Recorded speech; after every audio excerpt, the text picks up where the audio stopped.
Hi, my name is Bruceann Owen. I was originally born and raised in Mandeville, Jamaica.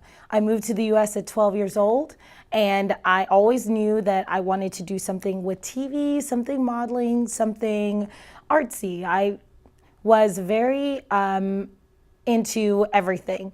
It was not until I did a project in high school and I had to interview somebody in my family or somebody outside of my family, and I came up with these interesting questions. And my mom she asked me, she was like, "So, who came up with these questions?" And I was like, "Me." And she said, "Oh my goodness, that's exactly where you need to be. You need to be a journalist." And from then, I took the reins and ran with it. And so ever since then, I've been a part of everything, TV or modeling, dance, anything artsy, and I absolutely adore it. I'd love to work for Viceland and be news, fashion, lifestyle reporter. And so my favorite color is yellow, and I'm bubbly, and I love it. So that's it. Thank you. Research has shown that when studying outside where you can see, hear, and smell the natural world around you can actually boost the endorphins or feel good chemicals in your brain, putting you in an overall better mood. According to state reports, Murfreesboro is the second largest city in the state. Rutherford County is expected to reach over 300,000 residents by 2020. The Hammock Room, one of the most favorite places for the guests of Float Alchemy, is a place where they can enjoy life, relax, and just get away from the hustle and bustle from the everyday world. Some even come in here to read or paint and just to enjoy the quietness of the room. They were brought back in August with the new safety requirements, but just how much have things changed? The Kermit Davis era is over. We'll have highlights from the loss of the Louisville MTSU game coming up. Cold showers and temperatures of 40 degrees couldn't stop Shelbyville Loves from rallying for the lives of nearly 2 million dreamers. They held signs that expressed their love and urgency for a quick and fair solution. I want to see their human rights respected, because whenever anybody's rights are violated, all of us are threatened by totalitarian government. When former President Obama created the DACA program as a path of legal residency for children of illegal immigrants, over 400,000 recipients received an approval in 2013. By 2017, the Trump administration took flight, and less than half the recipients became ineligible to renew. It has to be reformed from time to time, and it's long overdue. Meet Brenda Perez, a 17-year Tennessee resident and DACA recipient who says it's already fearful to put her family on the line. I'm 34 years old. I have gray hairs, and so for one, folks who are affected by DECA are not just like young high school students, right? Like, we have been people that have been living and working here and have built communities here. So for one, I would like to change that narrative, because some of us have made mistakes, some of us have criminal records, and it doesn't mean that we shouldn't qualify to still be together with our families, right? Because the bipartisan bill was rejected along with 4 other proposals to reform DACA, many continue to hope for a better solution. With News 3, I am Bruceann Owen. Meet Honesty Banks, an MTSU biology student who began her own business doing nails. My services were way too expensive for me. And I was like, okay, Honesty, you got all the stuff at home and you know how to do it. Like, go ahead and set up shop. So that's exactly what I did. Starting at the age of 16, she then learned the craft and brought it to the dorm, where she then expanded into her apartment at Campus Crossings. She comes from a long line of... I don't want to say entrepreneurs. I'd rather say hustlers. We hustle. We go-getters. So running a small business from her room, she has built a brand called Honestly Evolving Nails.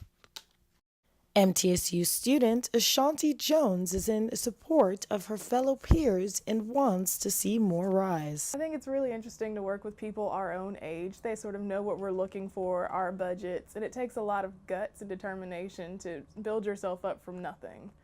Eric Banks is also one student that has his own barber business who thinks it's good for us young people.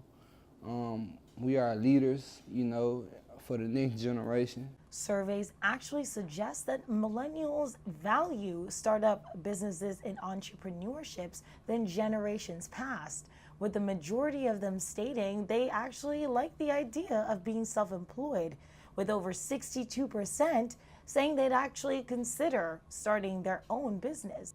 Reporting for News 3, I am Bruceann Owen. Scooters have hit the streets and sidewalks of downtown Nashville. The two-wheeled toy-turned-vehicle has become an attraction of joyriding and transportation. I was just kind of curious if I could even do it without falling off of it. So not really using it for transportation because we're literally going from here to here, but just to see what it's all about. Companies like Bird and Lime are the two main scooter brands. But some think it's a little strange that they're everywhere out of nowhere, but at the same time, you download the app and get across the city. It's pretty cool. It's all done by the app, but many say the best part is it costs just $1 to unlock a scooter and charges only 15 cents per minute. But by nightfall, more and more scooters begin to appear. And while they are battery powered, some wonder who collects them by the end of a ride. Meet James Dempson, a lime juicer who collects 31 scooters a night and charges them at his own home. But because scooters can be parked anywhere, he's picked up scooters at some of the strangest places. I've picked up scooters right next to the river where people throw them off the bridge.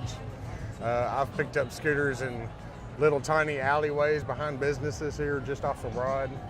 Where you wouldn't think they would be. For now, scooters are here to stay. With News 3, I am Bruceann Owen.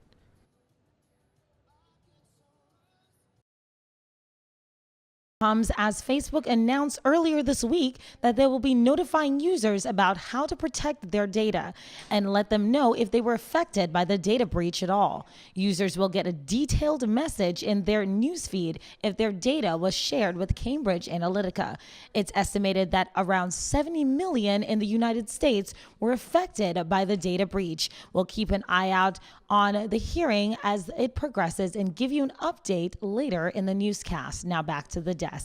That's right, guys. The Board of Trustees spent $11,000 deciding to give President Sidney McPhee an over $50,000 pay raise. President McPhee will now be making $400,000, placing him as the second highest paid public university president in the state. They ended up losing 17-5, and they needed 19 to push the motion. Now, the reason that this topic is very controversial is because Nathan Bedford was not only known as an incredible Army general, he was also known to being one of the leaders, earliest leaders of the Ku Klux Klan. Good afternoon, everyone. I'm Bruceann Owen. We start today's news with a question that's on the minds of a lot of students.